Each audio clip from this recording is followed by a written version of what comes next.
Hi, Safe Haven.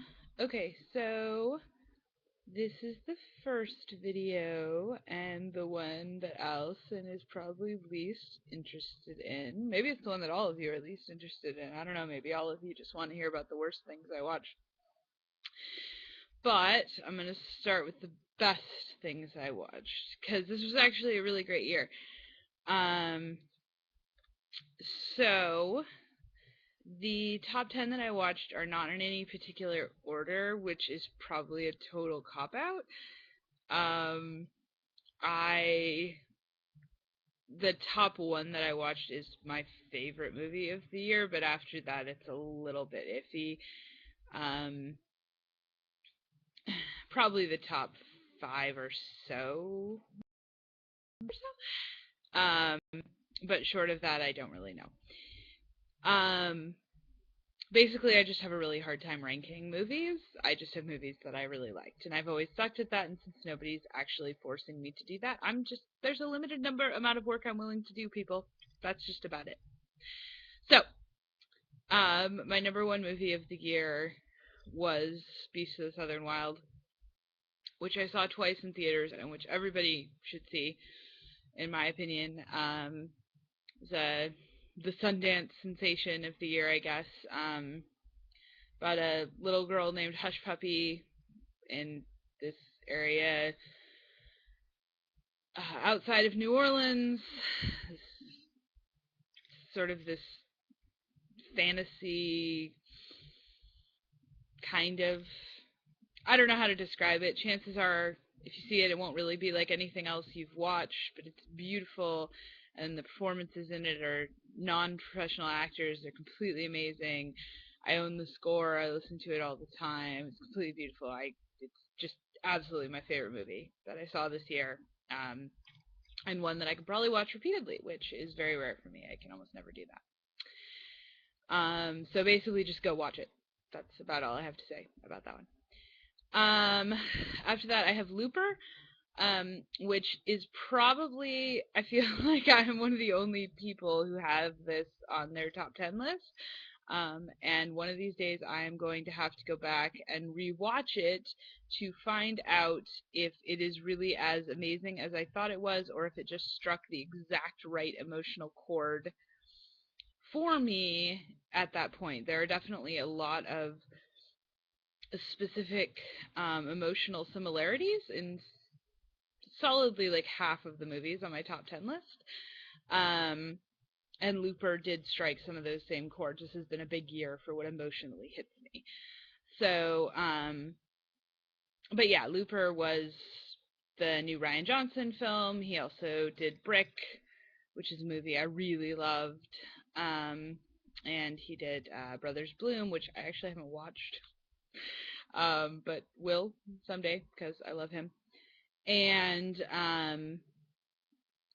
anyways, I think he's an amazing director. I think he's a great guy, and I think that Looper is a fantastic movie, and I was sobbing so hard at the end of the movie that I took almost through the credits to compose myself. Like I said, it may just have struck me at a particularly weird emotional note, but I really do think it's a great movie, and I spent a solid month arguing this with people very intensely. One of these days I will go back and revisit it and see what I think then. Cloud Atlas, another movie that I feel like did not make it onto a lot of top 10 lists. One thing I learned this year, and I did learn a lot of things about myself in movies this year, is that I really like movies that push really hard and try something really big, even if it's not like a huge success. And Cloud Atlas is nothing if not trying something really big. I don't know that it's a complete success. I did go back to see it twice. I mean, I saw it twice. But it's really beautiful, and it's a little heavy-handed on certain things, but and again, the storyline is weirdly convoluted, but it's well worth a visit. I think it's worth a look. I think you should check it out and just have an opinion. That's my opinion. I really liked it. A lot of people didn't. It's totally fair either way. Safety Not Guaranteed is a movie that I went into expecting a quirky little comedy and ended up with a really sort of poignant look at grief and loss and what we do to cope with those things. Also, it has J.D. Duplass, who is one of my new favorite people in the world. Um, so that is a movie that I love. Django Unchained is probably the most I've enjoyed a Quentin Tarantino movie. I need to rewatch Inglourious Basterds to see what I think about that one, because I know I really enjoyed that one when I watched that as well. But I really, really enjoyed Django Unchained. Just starting to comb through some of the racial elements of it now, but just on a first watch, it was probably the most impactful I've seen. His terrible cameo performance notwithstanding, dear God, that man just needs to stop appearing in his movies.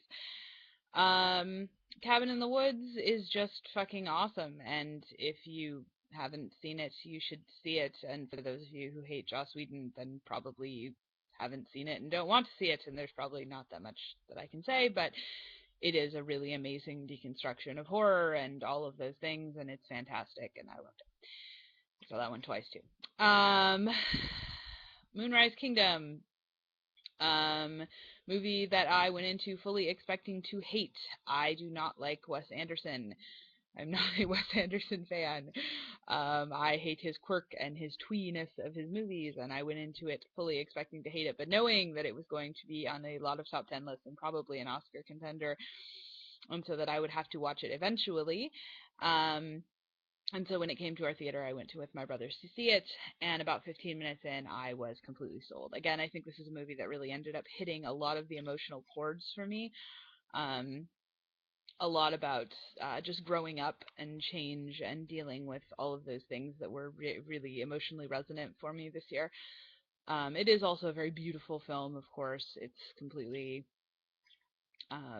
perfect in all of the technical ways that Wes Anderson's films usually are, but I felt like it had much more of a heart than I usually find in his films. Perks of Being a Wallflower. I love movies and shows about being a teenager and about how awful and wonderful that is, and this movie was phenomenal about that. I don't know what else to say about that, but I had a great time watching it, and I'll definitely watch it again, and I need to read the book now. Les Mis was not everything that I hoped it would be, but that would be hard. I did have a few complaints with it, but overall, the songs have been stuck in my head since I saw it, and I'll probably go see it again.